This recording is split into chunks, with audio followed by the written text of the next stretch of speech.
ഇന്ന് കുമ്പളങ്ങ വെച്ചിട്ട് ഒരു പേടയാട്ടോ തയ്യാറാക്കി എടുക്കുന്നത്. അപ്പോൾ ഈ ഒരു പേട തയ്യാറാക്കാനായിട്ട് നമുക്ക് വേണ്ടത് നന്നായിട്ട് മൂത്തിട്ടുള്ള കുമ്പളങ്ങ കേട്ടോ. ഇള കുമ്പളങ്ങ വെച്ചുണ്ടാക്കിയാൽ പേട ഒരിക്കലും ശരിയാവില്ല. അപ്പോൾ നന്നായിട്ട് മൂത്ത് വിളഞ്ഞ കുമ്പളങ്ങ വേണട്ടോ എടുക്കാൻ. ഇതിപ്പോൾ 3.5 കിലോ ഉണ്ട് കേട്ടോ ഈ ഒരു കുമ്പളങ്ങ. ഇതിൻ്റെ മുകൾ ഭാഗത്തൊക്കെ ഉണ്ട് നന്നായിട്ട് പൊടിയൊക്കെ വന്നിട്ടില്ലേ, ഇതുപോലെ നന്നായിട്ട് വിളഞ്ഞ കുമ്പളങ്ങ വേണം എടുക്കാനായിട്ട്.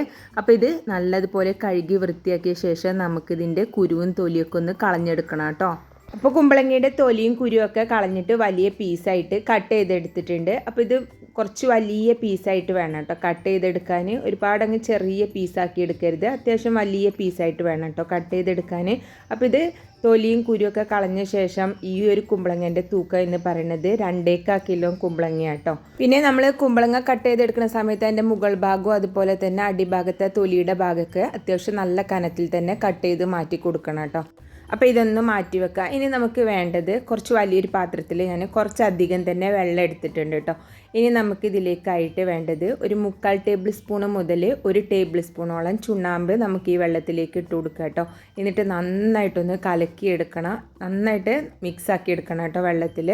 ഇനി നമ്മൾ കട്ട് ചെയ്ത് മാറ്റി വെച്ചിട്ടുള്ള കുമ്പളങ്ങയല്ലേ, അതിൽ നിന്ന് ഓരോ പീസുകൾ എടുത്തിട്ട് ഒരു ഫോർക്ക് വെച്ചിട്ട് നന്നായിട്ട് ഹോൾസ് ഇട്ട് കൊടുക്കണം കേട്ടോ. അപ്പോൾ ഒരു ഫോർക്ക് വെച്ചിട്ട് നന്നായിട്ട് ഇതുപോലെ ഒന്ന് കുത്തിയെടുക്കണം. കുത്തിയെടുക്കുമ്പോൾ എല്ലാ ഭാഗത്തും കുത്തിയെടുക്കണം കേട്ടോ. അപ്പോൾ നമുക്കൊന്നും കൂടി ഈസി ആയിട്ട് ചെയ്യാൻ പറ്റുന്നത് ഒരു കട്ടിംഗ് ബോർഡിൻ്റെ മുകളിലോട്ടായിട്ട് ഈ കുമ്പളങ്ങ പീസ് വെച്ചിട്ട് ഫോർക്ക് വെച്ചിട്ട് നന്നായിട്ട് കുത്തിയെടുത്താൽ മതി. അങ്ങനെയാകുമ്പോൾ നമുക്ക് പെട്ടെന്ന് ചെയ്തെടുക്കാം കേട്ടോ. അപ്പോൾ എല്ലാ ഭാഗത്തും കണ്ടോ ഫോർക്ക് വെച്ചിട്ട് ഇതുപോലെ കുത്തിയെടുക്കണം. ഇനി ഇതുപോലെ തന്നെ ബാക്കിയുള്ള എല്ലാ കുമ്പളങ്ങയും നമുക്ക് ഇതേപോലെ തന്നെ നന്നായിട്ട് കുത്തിയെടുത്തിട്ട് ഈ ചുണ്ണാമ്പ് ലായനിയിലേക്ക് ഇട്ട് കൊടുക്കുക കേട്ടോ. അപ്പോൾ നമ്മൾ ഈ ചുണ്ണാമ്പ് ലായനിയിലേക്ക് ഇട്ട് വെക്കുന്നത് എന്തിനാന്ന് വെച്ചാൽ ഒന്ന് ഹാർഡായി കിട്ടാൻ വേണ്ടിയിട്ട് കേട്ടോ. കുമ്പളങ്ങ ഇങ്ങനെ ചുണ്ണാമ്പ് ലായനിയിൽ ഇട്ട് വെക്കുമ്പോൾ നന്നായിട്ട് ഹാർഡായി വരും കേട്ടോ. പിന്നെ ഇത് ഏകദേശം ഒരു 10 മുതൽ 12 മണിക്കൂറോളം ഈ ഒരു ചുണ്ണാമ്പ് ലായനിയിൽ കിടക്കണം കേട്ടോ. പിന്നെ നമ്മളൊരു കാര്യം ശ്രദ്ധിക്കേണ്ടത് കുമ്പളങ്ങ എല്ലാം നന്നായിട്ട് മുങ്ങിക്കിടക്കുന്ന രീതിയിൽ വേണം കേട്ടോ ഇതിലേക്ക് വെള്ളം എടുക്കാനായിട്ട്. അപ്പോൾ ഇതൊന്ന് അടച്ചു വെച്ചിട്ട് നമുക്കൊരു ഓവർനൈറ്റ് വെക്കാം കേട്ടോ. ഇപ്പോൾ കുമ്പളങ്ങ എല്ലാം നമ്മൾ ചുണ്ണാമ്പ് ലായനിയിൽ ഇട്ടിട്ട് ഏകദേശം ഒരു 10-15 മണിക്കൂറോളം ആയിട്ടുണ്ട് കേട്ടോ. അപ്പോൾ ഇനി നമ്മളിങ്ങനെ എടുത്ത് നോക്കുമ്പോൾ നല്ല ഹാർഡായിട്ടുണ്ടാവും കേട്ടോ കുമ്പളങ്ങയുടെ ഓരോ പീസും. അപ്പോൾ ഇത് നമുക്ക് നല്ലതുപോലെ ഒരു 3-4 പ്രാവശ്യം നല്ലതുപോലെ വെള്ളത്തിലൊന്ന് കഴുകിയെടുക്കാം കേട്ടോ. നോർമൽ വെള്ളത്തിൽ കഴുകിയിട്ട് ഒന്ന് വൃത്തിയാക്കി എടുത്തിട്ടുണ്ട്. ഇതൊരു പാത്രത്തിലേക്ക് മാറ്റി കൊടുത്തിട്ടുണ്ട് കേട്ടോ. പിന്നെ നമ്മൾ കുമ്പളങ്ങ കട്ട് ചെയ്യുമ്പോൾ അത്യാവശ്യം വലിയ പീസായിട്ട് കട്ട് ചെയ്തെടുക്കാനായിട്ട് നോക്കുക. ഇനി നമ്മളിത് വേവിച്ചെടുക്കും. അതുപോലെ തന്നെ ഷുഗർ സിറപ്പിലൊക്കെ ഇടുമ്പോൾ ഒന്നും കൂടി ചുങ്ങാൻ സാധ്യതയുണ്ട് കേട്ടോ. അതുകൊണ്ടാണ് നമ്മൾ കുറച്ച് വലിയ പീസായിട്ട് ഇതുപോലെ കട്ട് ചെയ്തെടുത്തിട്ടുള്ളത്. അപ്പോൾ ഇനി ഇതൊന്ന് വേവിച്ചെടുക്കണം കേട്ടോ. അപ്പോൾ വേവിക്കാനായിട്ട് ഞാൻ ഒരു വലിയൊരു പാത്രത്തിൽ കുറച്ചധികം തന്നെ വെള്ളം എടുത്തിട്ട് നന്നായിട്ട് തിളപ്പിച്ചെടുക്കുന്നുണ്ട്. ഇനി നല്ലതുപോലെ തിളച്ച് വന്ന ശേഷം നമുക്ക് കുമ്പളങ്ങ ഇതിലേക്ക് ഇട്ടിട്ട് ഒരു 20 മിനിറ്റോളം വേവിച്ചെടുക്കണം കേട്ടോ. ചെറുതായിട്ട് കുമ്പളങ്ങയുടെ കളറൊന്ന് ട്രാൻസ്പെറൻ്റ് ആകുന്നത് വരെ ഒന്ന് വേവിച്ചെടുക്കണം 20 മിനിറ്റോളം കേട്ടോ. പിന്നെ കുമ്പളങ്ങ വേവിച്ചെടുക്കുമ്പോൾ നമ്മൾ കുറച്ചധികം വെള്ളം ചേർത്തിട്ട് വേണം വേവിക്കാൻ. അതിൻ്റെ ഒപ്പം വരുന്ന രീതിയിൽ വേണം കേട്ടോ വെള്ളം ചേർത്ത് വേവിക്കാൻ. ഇനി ഇത് അടച്ച് വെച്ചിട്ട് നമുക്കൊരു 20 മിനിറ്റോളം വേവിച്ചെടുക്കാം കേട്ടോ. ഇപ്പോൾ ഏതാണ്ട് 20 മിനിറ്റോളം ആയിട്ടുണ്ട്. നമ്മുടെ കുമ്പളങ്ങയുടെ കളറൊക്കെ ചെറുതായിട്ടൊന്ന് മാറി വന്നിട്ടുണ്ട്. അപ്പോൾ നമുക്കിത് ഉടനെ തന്നെ ഒരു ഓട്ടപാത്രത്തിലേക്ക് മാറ്റി കൊടുക്കാം കേട്ടോ. അപ്പോൾ ഇതിലുള്ള വെള്ളം കളഞ്ഞ് കിട്ടാൻ വേണ്ടിയിട്ടാണ് നമ്മളിതൊന്ന് ഓട്ടപാത്രത്തിലേക്ക് മാറ്റി കൊടുക്കുന്നത്. പിന്നെ നമ്മൾ കുമ്പളങ്ങ വേവിച്ചെടുക്കുന്ന സമയത്ത് ഓവറായിട്ട് വേവിച്ചെടുക്കാൻ പാടില്ല കേട്ടോ. 20 മിനിറ്റ് മുതൽ 25 മിനിറ്റോളം മാത്രമേ വേവിച്ചെടുക്കാൻ പറ്റുള്ളൂ. അപ്പോൾ ഉടനെ തന്നെ ഞാനിതെല്ലാം ഒരു പാത്രത്തിലേക്ക് മാറ്റി കൊടുത്തിട്ടുണ്ട്. ഇനി നമ്മളിത് ഷുഗർ സിറപ്പ് തയ്യാറാക്കിയിട്ട് അതിലേക്ക് ഇട്ട് കൊടുക്കുക കേട്ടോ ചെയ്യുന്നത്. അപ്പോൾ നമുക്കിനി ഷുഗർ സിറപ്പ് തയ്യാറാക്കി എടുക്കാം. അപ്പോൾ അത്യാവശ്യം വലിയൊരു പാത്രം വേണം കേട്ടോ എടുക്കാൻ. ഇനി ഇതിലേക്ക് നമുക്ക് ഷുഗർ ചേർത്ത് കൊടുക്കാം. ഷുഗർ ഞാനിവിടെ എടുത്തിട്ടുള്ളത് 1.5 കിലോ പഞ്ചസാര കേട്ടോ എടുത്തിട്ടുള്ളത്. ഏതാണ്ട് കപ്പളവിന് പറയുകയാണെങ്കിൽ ഒരു 7 കപ്പ് എടുത്തിട്ടുണ്ട്. ഇതിലേക്ക് നമുക്കൊരു 3-4 കപ്പ് വെള്ളം ചേർത്ത് കൊടുക്കാം കേട്ടോ. വെള്ളം കൂടുതൽ ചേർത്ത് കൊടുക്കുകയാണെങ്കിൽ പിന്നെ അത് വറ്റിച്ച് കുറുക്കിയെടുക്കാനൊക്കെ ഒരുപാട് ബുദ്ധിമുട്ടായിരിക്കും. അപ്പോൾ വെള്ളം കുറച്ച് ചേർത്തിട്ട് വേണം കേട്ടോ ഇതൊന്ന് ഉരുക്കിയെടുക്കാൻ. അപ്പോൾ ഫ്ലെയിം ഓൺ ആക്കി കൊടുത്ത ശേഷം ഞാൻ പഞ്ചസാര ഒന്ന് അലിയിച്ചെടുക്കുന്നുണ്ട് കേട്ടോ. ഞാനിവിടെ 2.25 കിലോ കുമ്പളങ്ങ എടുത്തപ്പോൾ അതിലേക്കാട്ടോ 1.5 കിലോ പഞ്ചസാര ചേർത്തിട്ടുള്ളത്. നമുക്ക് പേടമ്മ നന്നായിട്ട് പഞ്ചസാര കവർ ചെയ്ത് നിൽക്കുന്ന ഒരു രീതിയിലാണ് തയ്യാറാക്കേണ്ടതെങ്കിൽ 1.25 കിലോനൊക്കെ പഞ്ചസാര ചേർത്ത് കൊടുക്കേണ്ടി വരും കേട്ടോ. അപ്പോൾ ഞാനിപ്പോൾ 1.5 കിലോ പഞ്ചസാര ചേർത്തിട്ടാണ് പേട തയ്യാറാക്കി എടുക്കുന്നത്. പഞ്ചസാര മെൽറ്റായി വന്ന ശേഷം ഇനി ഇതിലേക്ക് ഫ്ലേവറിനായിട്ട് ഏലക്ക പൗഡറും കൂടെ ചേർത്ത് കൊടുക്കാം കേട്ടോ.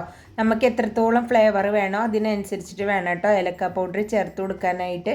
ഇപ്പോൾ ഷുഗർ സിറപ്പ് ഒന്ന് തിളച്ച് വന്നിട്ടുണ്ട്. ഇനി നമുക്കിതിലേക്ക് കുമ്പളങ്ങയുടെ ഓരോ പീസും ഇട്ട് കൊടുക്കുക കേട്ടോ. അപ്പം നമ്മൾ കുത്തിയെടുത്തിട്ടുള്ള ഓരോ പീസും ഇതിലേക്ക് ഇട്ട് കൊടുക്കുന്നുണ്ട്. ഇനി ഷുഗർ സിറപ്പ് കിടന്നിട്ട് അതിൻ്റെ ഉള്ളിലേക്കൊക്കെ സിറപ്പ് നന്നായിട്ട് കയറണം കേട്ടോ. അതിനാണ് നമ്മൾ ഫോർക്ക് വെച്ചിട്ട് നന്നായിട്ട് ഹോൾസ് ഇട്ട് കൊടുക്കുന്നത്. ഇനി ഇത് നന്നായിട്ട് ഒന്ന് കുറുകി വരുന്നത് വരെ കേട്ടോ.